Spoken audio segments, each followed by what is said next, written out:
नमस्कार मित्रांनो, तुमचं आपल्या चॅनलमध्ये स्वागत आहे। आज मला अचानक खेकडा रेसिपी ऑर्डर आली होती, तर आज मी तुम्हाला खेकड्याची रेसिपी दाखवते। इथे 2 चमचे तेल टाकलेलं आहे। अचानकच मला गडबडीत हे ऑर्डर पूर्ण द्यायची होती म्हणून पूर्ण व्हिडिओ नाही जमला करायला। तर बघा, इथे 2 चमचे तेल टाकले, कांदा टाकला, परतून घेतला। आता ह्यामध्ये आपण खेकडे टाकणार आहेत। आता हे खेकडे पाहिजे, हा नांग्यांचा फ्राय आहे।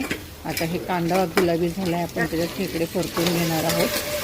इथे खेकडे परतून घेतले, त्यानंतर छान असं परतून घ्यायचे। त्याच्यात पाणी न टाकता त्याच्यावर झाकण ठेवायचं। झाकण ठेवलं की आपोआप पाणी सुटतं। ह्या काय आहे ते त्यानंतर ते मिक्सरला वाटून घेतले। तिथे हा मसाला टाकायचा।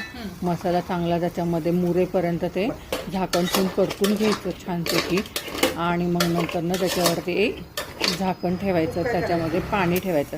तोपर्यंत इकडे चहा पिती, ते मसाला बनवला आहे, ते हे खेकड्यांचं फ्राय आहे।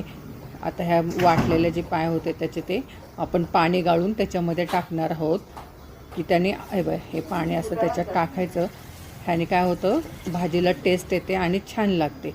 तुम्ही पण ह्या प्रकारे जर भाजी बनवत असाल तर मला कमेंटमध्ये सांगा। माझ्या पेजला फॉलो करा, लाईक करा।